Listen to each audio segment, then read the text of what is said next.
Hello बच्चों। आप सब लोग नीरज चोपड़ा जी को बहुत अच्छे से जानते होंगे। अभी उन्होंने जेवलिन थ्रो में ओलंपिक में भारत के लिए गोल्ड मेडल जीता है। और अगर उनकी लाइफ को हम देखें, अब तो बहुत सारे इंटरव्यूज उनके अवेलेबल हैं, तो उनकी लाइफ मतलब उससे हम बहुत कुछ सीख सकते हैं और बहुत सारी लर्निंग्स है। हम और आप भी उनके जैसे ही हैं। उनकी लाइफ से इंस्पायर होकर हमें भी बहुत कुछ अच्छा करना चाहिए। तो जो पहली लर्निंग्स उनके लाइफ से मिलती है हमें, कि जब उन्होंने जेवलिन थ्रो करना शुरू किया था, उस स्पोर्ट में इंडिया के पास कोई रोल मॉडल नहीं था। इंडिया का कोई ऐसा पर्सन नहीं था जिसने उसमें बहुत अच्छा किया था, जिसके देख के वो इंस्पायर हों। और बहुत लोग तो जानते ही नहीं थे इस स्पोर्ट को इंडिया में। उस स्पोर्ट में उन्होंने कैरियर बनाने का सोचा और उसके बाद अपना एफर्ट, अपने डेडिकेशन, अपने डिटर्मिनेशन, अपनी स्ट्रेंथ पे काम करते रहे, अपने टेक्निक पे काम करते रहे और सीधे 19 ईयर्स की उम्र में उन्होंने जूनियर वर्ल्ड रिकॉर्ड बना डाला। सोच रहे हो, जिसमें कैरियर बनाने से लोग डरते हैं, उस फील्ड को उन्होंने चुना और एकदम सीधे वर्ल्ड रिकॉर्ड बनाया अंडर 19 का। तो आप भी जब कहीं पे कैरियर बनाने की सोचोगे, जब भी आप अच्छा कैरियर के बारे में अपने सोचोगे कि मुझे किसी अच्छी जगह जाना है, मुझे आईएएस ऑफिसर बनना है, मुझे कोई भी, आप एक अच्छा ड्रीम जब भी सोचोगे, वहां कंपटीशन हमेशा ही टफ होगा। वहां जाना इतना आसान नहीं होगा, है ना।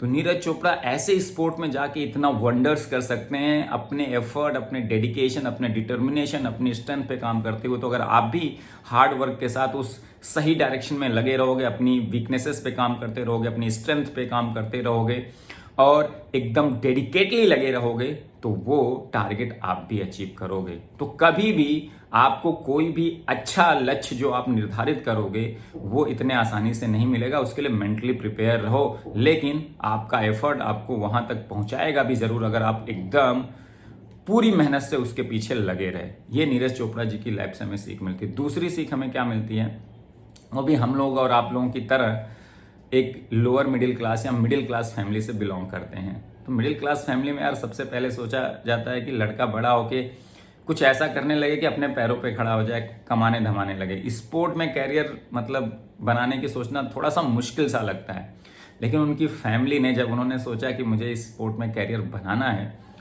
तो वो थोड़ा एफर्ट लगाते गए, हार्ड वर्क करते गए। तो जब फैमिली को लगा नहीं ये लड़का अच्छा कर रहा है, हार्ड वर्क कर रहा है, मेहनत के साथ अपना काम कर रहा है, तो वो एकदम उसके पीछे खड़े रहे कि तू अपना स्पोर्ट खेल, तू बाकी टेंशन छोड़ दे, हम तुम्हें फाइनेंशियली जैसे भी जो भी सपोर्ट हो पाएगा पूरी तरह से करेंगे। यही आपके साथ भी है। आप अपना हार्ड वर्क और अपना डेडिकेशन के साथ अपना काम करते रहिए, आपकी फैमिली आपको हमेशा आपके पीछे खड़ी मिलेगी। वो ऐसे लोग हैं जो आपका साथ कभी भी नहीं छोड़ेंगे, आप चाहे कितनी भी बैड सिचुएशन में होगे। बस आप अपना एफर्ट सही से लगाते रहना, हार्ड वर्क, उनके साथ कोई दगाबाजी ना करना, है ना। तो आपकी फैमिली हमेशा खड़ी मिलेगी और वो ऐसा सपोर्ट है ना जो आपको कहीं से कहीं पहुंचा सकता है। उनके साथ बात करके कभी भी आप जब डाउन फील करेंगे ना, उनसे आप हमेशा अपने फैमिली से, अपने पेरेंट्स से बात किया करिए। वो हमेशा कहेंगे बेटा तू कर, तू अच्छे से मेहनत कर रहा है ना, कर, हम तेरे साथ खड़े हैं। और वो अलग ही एनर्जी आपके अंदर ला देगा, है ना। तो ये सीख मिलती है कि हमें अपने फैमिली, अपने रूट्स से हमेशा जुड़े रहना चाहिए। वो हमारे सबसे ज़्यादा कोर स्ट्रेंथ हैं और उनके सपोर्ट से हम कहीं से कहीं भी जा सकते हैं, अगर हमारे अंदर हार्ड वर्क करने का जज्बा है। और तीसरी जो सीख मिलती है यार, बहुत ज़्यादा इंपॉर्टेंट है। उनको अगर पता होगा, एल्बो में चोट लग गई थी, जो राइट आर्म जिससे वो जेवलिन थ्रो करते हैं, और फिर वो 1-2 साल तक ऑलमोस्ट बहुत कुछ कर नहीं पाए थे। और देखते थे बहुत सारी जो मेन इवेंट्स होती हैं इंटरनेशनल लेवल की, एशियन लेवल की, वहाँ पे 85 मीटर्स, 86 मीटर लोग फेंक के गोल्ड मेडल ला रहे हैं, जितना वो अपने प्रैक्टिस में जितना थ्रो ऑन एन एवरेज करते रहते थे। तो उनको लगता था यार ये देखो कैसे हो रहा है, मतलब वो बहुत पीड़ा होती है अंदर। और फिर जब वो एल्बो की चोट से उभर के आए तो उनको बहुत मतलब डर लगता था, पता नहीं ये एल्बो की चोट से मैं उभर के आऊँगा, अब मैं उतनी स्ट्रेंथ मेरी रहेगी, क्योंकि आर्म में स्ट्रेंथ थोड़ी सी कम हो गई थी, अब मैं उतना भाला फेंक भी पाऊंगा कि नहीं फेंक पाऊंगा, मतलब मेरा कैरियर कैसा रहेगा, मतलब बहुत सारी अनसर्टेनिटी थी। लेकिन फिर उन्होंने अपने वही कोर पे गए कि यार मैं अपनी ट्रेनिंग शुरू करता हूँ, अपने फिटनेस पे काम करता हूँ, अपनी चीज़ों को धीरे धीरे धीरे धीरे पॉजिटिव वे में आगे लेके चलता हूँ, जो मेरी स्ट्रेंथ है उस पर काम करता हूँ। और धीरे धीरे देखिए 2 साल की और मेहनत, और अभी वो 23 साल के हैं और अभी वो ओलंपिक में गोल्ड मेडल लेके आए सीधे। तो आपके साथ भी ऐसा होगा कि आप कुछ बहुत अच्छा भी कर रहे होगे ना, लाइफ में आगे होने वाला आपके साथ, तो कुछ बुरे वक्त जरूर आएंगे जब आपको लगेगा यार सब खत्म हो गया, मैं कितना अच्छा कर रहा था। लेकिन वही टाइम है अपने कैरेक्टर को शो करने का, जैसे नीरज चोपड़ा जी ने किया, कि आपको फिर से उठ खड़े होना है। आपकी बहुत सारी स्ट्रेंथ हैं, बहुत सारी अच्छाइयां आपके अंदर, बहुत सारी क्वालिटीज हैं, उनको पहचानना है। अपने निगेटिव्स को नहीं देखना है कि कोई चीज हो गई तो अब उसकी वजह से लाइफ खत्म हो जाएगी। अपने पॉजिटिव चीजों पे फिर से काम करना है, अपने क्वालिटीज पे फिर से काम करना है, जो आपकी स्ट्रेंथ है उस पर काम करना है, और फिर से बाउंस बैक करना है, और फिर से लोगों को प्रूफ करके दिखाना है कि नहीं, मैं यहीं पे हूं, मैं यहीं एग्जिस्ट करता हूं और मैं हूं, मुझे आप इग्नोर नहीं कर सकते हो। ये सीख मिलती है।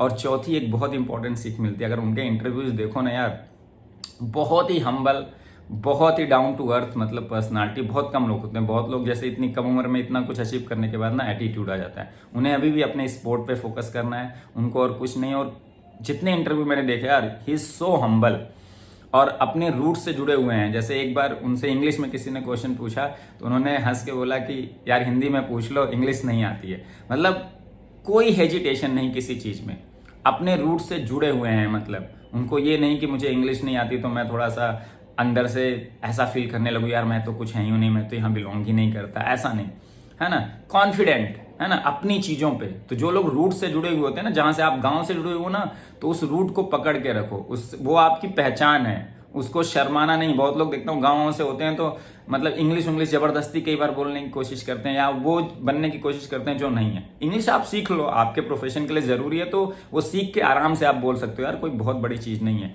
लेकिन अपने जड़ों से, जहां से आप बिलोंग करते हो ना, वो आपके लिए एक प्राउड जैसी चीज होती है, उससे हमेशा जुड़े रहना चाहिए, उसको कभी भी इग्नोर नहीं करना चाहिए। वो हमारी स्ट्रेंथ है, वो हमेशा हमको पॉजिटिव एनर्जी देगी, जहां पे हमने इतने साल बिताए, जहां से हम निकल के आए हैं।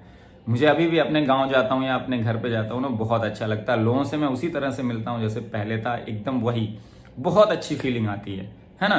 तो अपने जड़ों से जुड़े रहना है और हमेशा मेहनत करते रहना है यार अपने गोल के लिए, और आप हमेशा धीरे धीरे इंप्रूव करते जाते हैं। नीरज चोपड़ा जी की जिंदगी में एक और सीखोगे कि वो हमेशा अपने को इंप्रूव करते गए, अपने थ्रो को और अच्छा करना, और अच्छा करना। तो आप कहीं भी पहुंच जाओगे, आप आईएएस भी बन जाओगे, आपको लाइफ में बहुत कुछ करने को होगा। वहां पे भी जाके सारे आईएएस का नाम आप नहीं सुनते हो, कुछ आईएएस एक्सेप्शनल कर देते हैं अपने कैरियर में, क्योंकि वो अभी भी इंप्रूवमेंट ढूंढ रहे होते हैं कि मुझे और कुछ करना, कुछ और अच्छा। यही आपकी लाइफ की लर्निंग होनी चाहिए, हमेशा कुछ और इंप्रूव करना अपने आप को, जहां भी पहुंच गए हो, कितनी भी ऊंचाइयों पे पहुंच गए हो।